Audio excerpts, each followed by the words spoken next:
Poor eye contact autism spectrum disorders वाले बच्चों का एक कॉमन कैरेक्टरिस्टिक है, लेकिन वे आई कॉन्टैक्ट क्यों अवॉइड करते हैं, इसे समझना इफेक्टिव इंटरवेंशंस और सपोर्ट के लिए क्रूशियल है।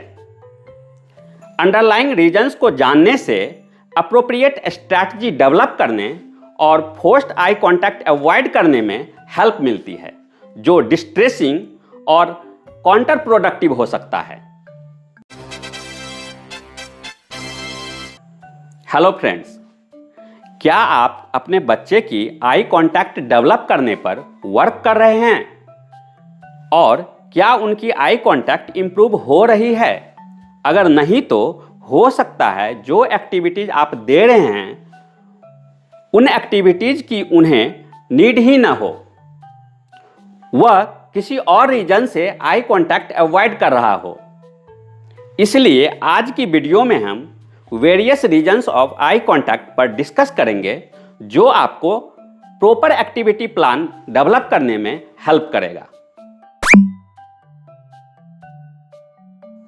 ऑटिज्म स्पेक्ट्रम डिसऑर्डर्स के हॉलमार्क साइंस में से एक साइन यह है कि ऐसे बच्चे जनरली आई कांटेक्ट अवॉइड करते हैं। यह बिहेवियर तब भी दिखाई दे सकता है जब बच्चा इन्फेंट होता है और अर्ली एज में भी उनमें आई कांटेक्ट पुअर हो सकता है। ऑटिस्टिक बच्चों में आई कांटेक्ट पुअर होने का कोई एक रीजन नहीं है। अलग अलग बच्चों में अलग अलग रीजन्स हो सकते हैं, like sensory sensitivities, social interactions और सोशल क्यूज को समझने में difficulty, lack of motivation, under activity या over activity in a particular area of brain, vision problems etcetera. Poor eye contact के रीजन्स को समझना इफेक्टिव इंटरवेंशंस के लिए क्रूशियल है। इसलिए अंडरलाइंग कॉजेज को आइडेंटिफाई करके इंटरवेंशंस को प्रॉपरली प्लान किया जा सकता है, जो स्पेसिफिक चैलेंजेज को एड्रेस करने और पॉजिटिव सोशल इंटरेक्शंस को प्रमोट करने में हेल्प कर सकती है। हम विजुअल सेंसेशन अपने आईज के थ्रू रिसीव करते हैं, इसलिए आई कांटेक्ट विजुअल इनपुट का सोर्स बन जाता है। अगर ऑटिस्टिक बच्चे विजुअल स्टिमुलाई से हाईली सेंसिटिव है तो आई कांटेक्ट उनको ओवरवेल्म कर सकता है और उसे सेंसरी ओवरलोड हो सकती है। इसलिए ऐसे बच्चे सेंसरी ओवरलोड से बचने के लिए आई कांटेक्ट नहीं करते हैं या ओनली फ्लिकर आई कांटेक्ट करते हैं। कुछ ऑटिस्टिक बच्चों में आईज विजुअल स्टिमुलाई से हाईली सेंसिटिव होने के कारण इंटेंस सेंसरी इनपुट का सोर्स हो जाती है, जो ऐसे बच्चों के लिए डिस्ट्रेसिंग या पेनफुल भी हो सकता है और जिससे बच्चों में विजुअल डिफेंसिवनेस डेवलप हो जाता है। इसी कारण से कुछ ऑटिस्टिक बच्चे specific visual input like direct eye contact या focusing on particular object avoid करते हैं।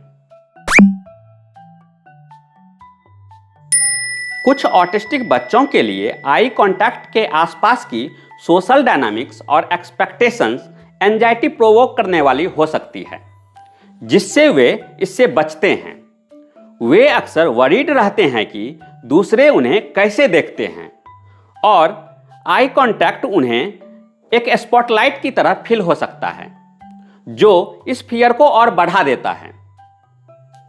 उनमें यह सेंस बढ़ सकता है कि उन्हें वॉच किया जा रहा है या उनको स्क्रूटिनाइज किया जा रहा है। आई कांटेक्ट एक नॉन वर्बल कम्युनिकेशन की तरह वर्क करता है।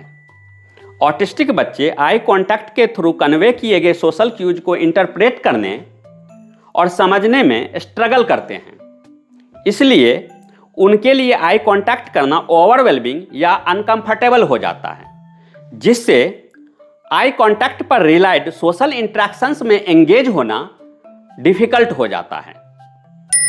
कुछ ऑटिस्टिक बच्चे आई कांटेक्ट करने के लिए अपने नॉर्मल पीयर ग्रुप की तरह मोटिवेटेड नहीं हो सकते हैं, क्योंकि वे इसे एक नेसेसरी या डिजायरेबल सोशल क्यूज के फॉर्म में नहीं देखते हैं।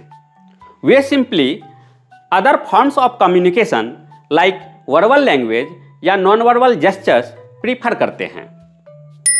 ऑटिस्टिक बच्चों को मल्टीपल सोशल स्टिमुलाई पर एक साथ फोकस करना डिफिकल्ट हो सकता है, लाइक आई कॉन्टैक्ट और वर्बल कम्युनिकेशन।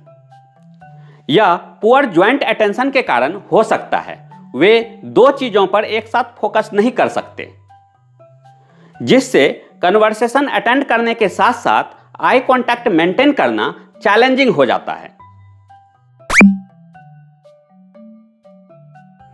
हमारे ब्रेन का एक रीजन है डोर्सल पैराइटल कॉर्टेक्स, जो मेकिंग आई कॉन्टैक्ट और मेंटेनिंग आई कॉन्टैक्ट के साथ साथ सोशल इंटरैक्शंस की प्रोसेसिंग करने में क्रूशियल रोल प्ले करता है। ऑटिस्टिक बच्चों में आई कॉन्टैक्ट के समय ब्रेन की इस पार्टिकुलर एरिया में एक्टिविटी कम हो जाती है, जिसके कारण उनके लिए मेकिंग और मेंटेनिंग आई कॉन्टैक्ट चैलेंजिंग हो जाता है।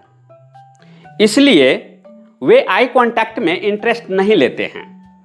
हमारे ब्रेन का एक और रीजन है अमिगडाला, जो इमोशनल प्रोसेसिंग में इन्वॉल्व होता है।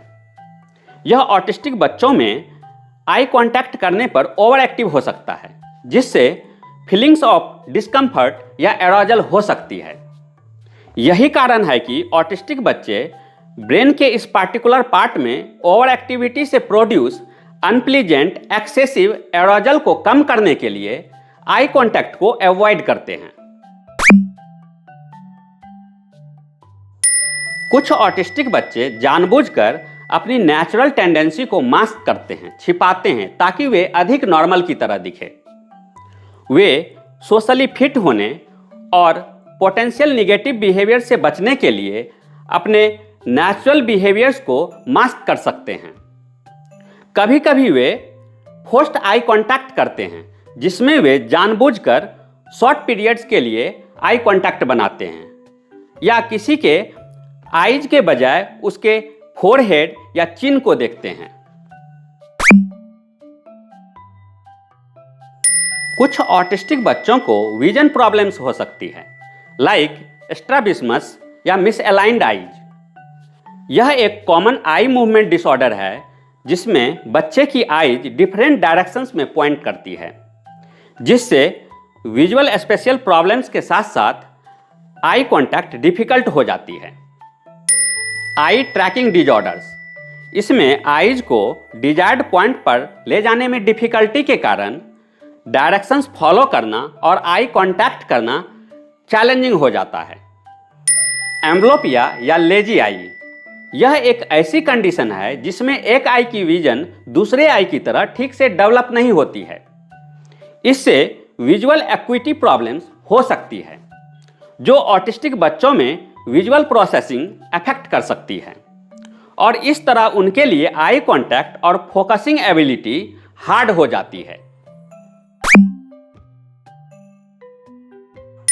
ऑटिज्म स्पेक्ट्रम डिसऑर्डर्स वाले बच्चों में पुअर आई कांटेक्ट के वेरियस रीजन्स हो सकते हैं, जिसमें sensory sensitivities, social anxiety, difficulty processing social cues और ब्रेन एक्टिविटी डिफरेंसेज शामिल हैं। कुछ ऑटिस्टिक बच्चों को आई कांटेक्ट करना ओवरवेलमिंग या अनकंफर्टेबल लगता है, जबकि अदर्स इसके सोशल सिग्निफिकेंस समझ नहीं पाते हैं। इसके अलावा मास्किंग बिहेवियर्स और vision problems poor eye contact की अपीयरेंस का कारण हो सकता है। Thank you.